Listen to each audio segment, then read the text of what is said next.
All right, it's a big day for Canon, right? We've got loads to talk about here. So they're releasing two new, pretty much flagship cameras on the same day. And in this video, we're going to take a look at the new Canon EOS R1. Now, I've had this in my hands for the best part of today, right? Canon have very kindly flown us out to Germany where we're doing all kinds of stuff, right? Shooting basketball, shooting breakdancing, shooting low light stuff, photo, video, loads of stuff. Canon flew us out here. These are all my genuine opinions, but feel free to take a grain of salt if you'd like, since Canon flew us out here. But I've got to say, this is a special camera, and I wasn't expecting to be quite so blown away by it, especially, and we'll get onto it, but especially the autofocus performance, which these days, kind of across the board, especially for flagship cameras, is so good. I wasn't expecting to be quite so wowed by how it performs and exactly what it does. Now, of course, the 1 series, right, has quite the legacy when it comes to the cameras. The 1DX Mark III was the latest one that came out in 2020, I think it was, so 4 years ago. And absolutely, it's time for an RF mount version, right? And the R1 is that camera. And this is really exciting for a lot of people. Sports photographers, news broadcast, this is absolutely what this is aimed at. The R3 was great, and I did really like that camera, but the R1 is it's next level, and it feels it when you actually use it. Now, that's really interesting because I think when you look at the spec on paper, we're going to go through the spec, but if you've looked at that at all on the internet yet, it can be easy to get caught up in kind of a spec race almost, where you're comparing it directly on paper to other cameras. And that doesn't really do it justice, because actually, for me, it was the tracking with the autofocus that was the most impressive thing about this camera. Yes, it's super fast. Yes, it's upgraded in pretty much every way you can imagine for things like, image quality is amazing, video performance is fantastic. Everything is kind of available in camera to make your workflow and your speed as good as possible. There's a lot to really love about it, but it really was the tracking in the autofocus that I found the most impressive. The way it draws little squares around everyone's faces, especially in a situation where you're shooting sports. So in this case, basketball. Squares around everyone's faces, it's tracking them all around the scene. And if you turn something on called action mode, the camera is working out where the action's taking place actually in the frame, right? Where the ball is, what's happening, who's most likely to interact with it. That's crazy. So it's using algorithms and deep learning to kind of work that out and then work out which person it's tracking that it should focus on. And it just seems to nail it. It just seems to be that you end up with these super sharp, beautiful shots, and the camera is just handling all of that. So all you have to then worry about is your framing, actually following the action yourself, your settings, especially if you're shooting in manual, which of course I was. It's such a tool of a camera, and that's what you want, especially in the 1 series, I think. This is such a tool that photographers and videographers are going to use to capture the stuff. It needs to be rugged. It needs to be built like a tank, just like the 1DX Mark III was and the 1DX Mark II, and in fact the 1 series in general. And it needs to be able to perform for you, and that's exactly what Canon have nailed, and you feel it when you're using the camera. Okay, let's talk a little bit about spec when it comes to this camera. So we're looking at a 24 megapixel sensor. This is a back illuminated, partially stacked CMOS sensor. Now, some people might be thinking that maybe it should have been a higher res, but I think that's very deliberate. It's a very deliberate choice to keep that file size actually at the right kind of size. 24 megapixels is certainly more than enough detail, right? If you do need to crop a bit, and actually there's a special mode for that, which I'll come on to in a bit. But if you do need to crop, you can. You get loads of detail, but you're keeping the file size at a very manageable size, especially when you're talking about the kind of speed of workflow you're going to be dealing with this kind of camera, where you want to send those files off usually as quickly as possible. You want to be dealing them quickly, going through them, and especially if you're shooting a lot, so 40 frames a second with this camera, which is very quick. Let's not mess about. That's super, super fast. You are going to start filling up that card. And if it was any bigger in resolution, that might start to become a little bit of a problem. But in terms of the actual image quality from that, it is absolutely stunning. I mean, it's beautiful image quality that you're getting, lovely Canon colors, exactly as you would expect from a camera like this. Now, along with that new sensor, we've also got a new processor, so the new DIGIC X processor and the new DIGIC Accelerator as well. So those two things working together are what make this camera just very snappy, very fast. Everything is just working quickly, right from just starting it up to getting shooting, the actual shooting itself. The connectivity is very quick. So you've got Wi-Fi 6, for example, which which is just much faster. You can transfer by Ethernet. There's lots of little quality of life things as well. So if you plug in that Ethernet cable, it just switches from Wi-Fi to LAN connection. If you unplug it, it switches back automatically. So that's all being handled by the camera. A lot of stuff is able to be done in camera. And that's absolutely true across the board. So for example, I talked about the 24 megapixel, and absolutely that is enough, I think, for most situations. But if you do need to get a longer shot, you only have this kind of one moment and you are too far away, you can take that shot and you can use in-camera upscaling to crop and then upscale that cropped image to give you an even more detailed overall image, right? So you are able to do that, and that's in camera. So your workflow is uninterrupted. You don't have to load that onto a computer to then do that in a program like Photoshop or whatever it might be. You could just do it all in camera. There's also a new neural noise reduction process that happens at the same time.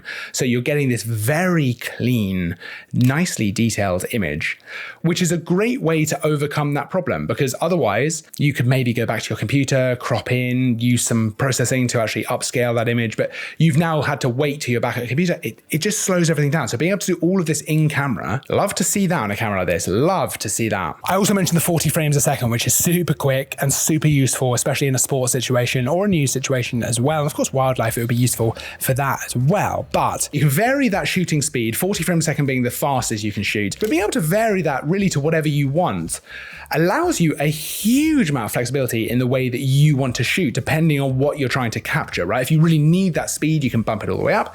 And if you want to bring that down, something like 16 frames a second, that's generally more than enough for most situations. You don't want to necessarily end up with so many images of the same thing. But I love that Canon are embracing the kind of flexibility of things and really focusing on making this camera a perfect tool for photographers and of course videographers as well. Now, I mentioned towards the beginning of the video, the most impressive thing for me was the tracking in the autofocus. This is the next generation of Canon's dual pixel AF. We saw dual pixel AF2 come out in 2020. The R3 had the kind of latest iteration, and we're seeing the next generation of that here as well, which just has significantly improved tracking, including through obstacles, which is really interesting. It can kind of estimate where someone's head is as they move kind of behind something and essentially track them through. That's the kind of thing that sounds like it might not work very well. I found that it worked incredibly well every time, even when it's someone else moving in front of the subject that you're tracking. It's wild to watch it happen in motion, and it's really useful in a situation where there's lots going on and it's all very fast. The actual subject detection as well is massively improved. So I mentioned that the camera seems to be able to pick up different poses and joints and things like that.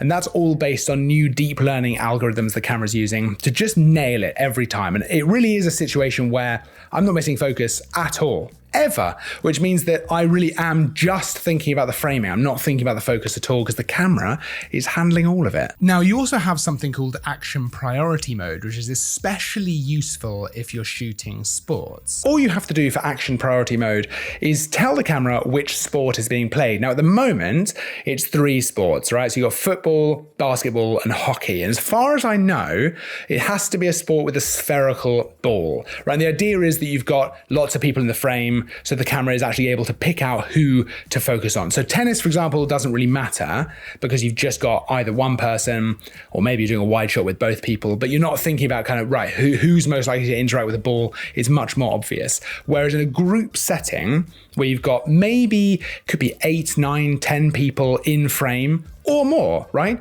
The camera is working out based on what you've told it that you're photographing, who is most likely to interact with the ball, and therefore where is the action likely to be taking place, and therefore who should I be focusing on, which really frees you up. And to watch it happen in real time is wild stuff. There's a little box drawn around everyone's heads.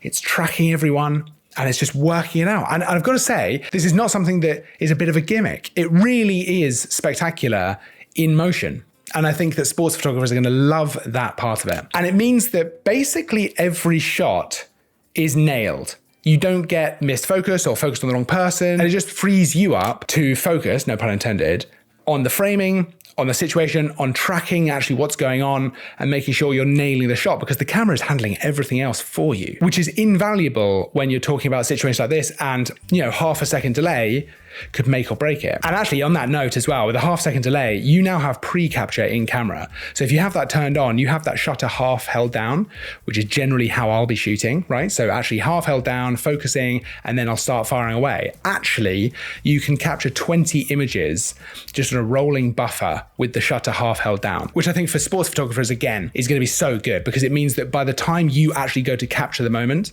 and maybe you missed a split second, actually you haven't missed it. So all good.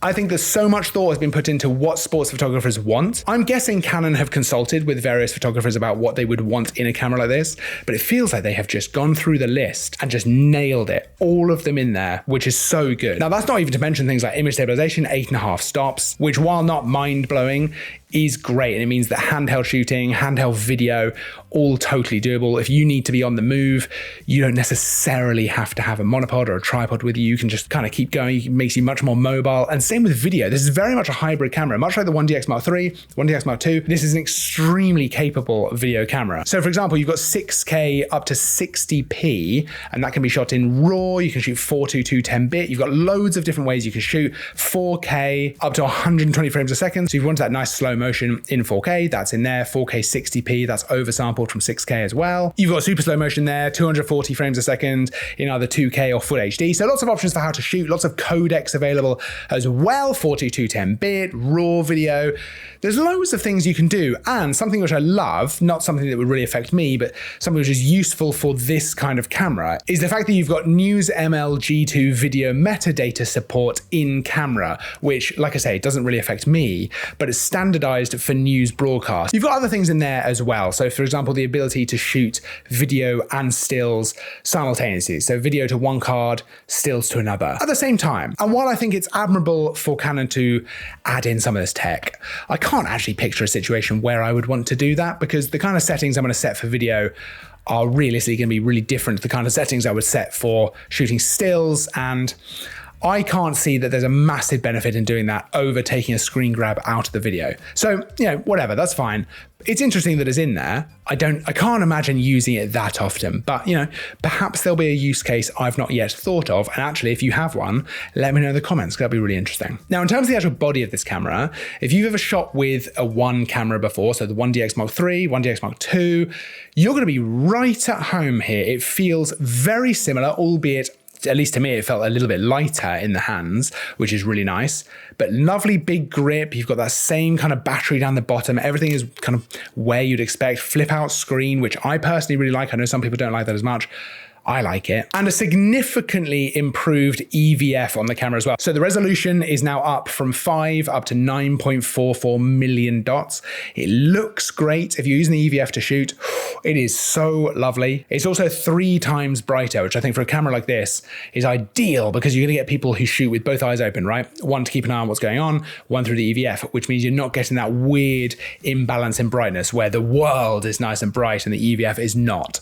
The EVF being a lot brighter makes that a lot nicer, a lot more pleasant to shoot with. And you've also got the eye control we saw on the R3 in the R1 as well, although it's updated. And if you've not tried this out, it's another thing that sounds like a gimmick until you use it and realize how useful it is for shooting. It is wild. Now, it doesn't work with video, which is a little bit of a shame, because it'd be great to be able to kind of focus pull between different things just by looking at them. I guess you would have to use the EVF, which maybe videographers are not really using, which I do understand. But for stills, this is a wild way to be able to move that focus point very fast while shooting fast moving action. If you've got race cars or something like that, to be able to just look between the two of them to change where the focus point is. Unbelievable. It is so good. And of course, it wouldn't be a 1 series camera without loads of connectivity in the camera. So you're talking about Wi-Fi 6, you've got some lovely quality of life stuff where, for example, if you plug an Ethernet cable into the camera, it'll automatically switch to using that. You unplug it, it switches back to Wi-Fi. That's one of those things that sounds like it should always have been there, and maybe it should. But now that it is in there, it's going to make your life as a photographer so much better. There is loads that we've not even touched on because there's so much to talk about with this camera. But those are kind of my first thoughts. This has just been a massive upgrade to the 1 series. Better image quality, autofocus, which frankly is doing such an aggressively good job. It is wild to watch. I just think this is such a great tool of a camera, right? So yes, it shoots very fast, great connections, all that kind of stuff, but everything is built around just making your life easy and fast, right? So not just the speed of 40 frames a second, but actually the whole workflow, getting through all the shots, getting them off to where they need to go to, doing everything in camera. You don't need to move from your spot. You can just crack through all the bits and then you send the files, done. The R1 needed to be a lot of camera, and it is. It's a lot of camera, and it's really impressive to actually get some hands-on time with it. I hope I get some more time with it in the future. I appreciate there's a lot of sporting events going on, so we'll see, I guess. But if you want to check out the full spec, and there is a lot to look at, you can head over to parlcameras.com. There's a link in the description so you can check the actual camera out for yourself. You can head over to our blog as well. You can read all about it over there. I'll pop a link to that down in the description as well. Otherwise, don't forget to like and subscribe, because there's new stuff all the time. I'll see you in the next video, but until then, as always, thanks for watching.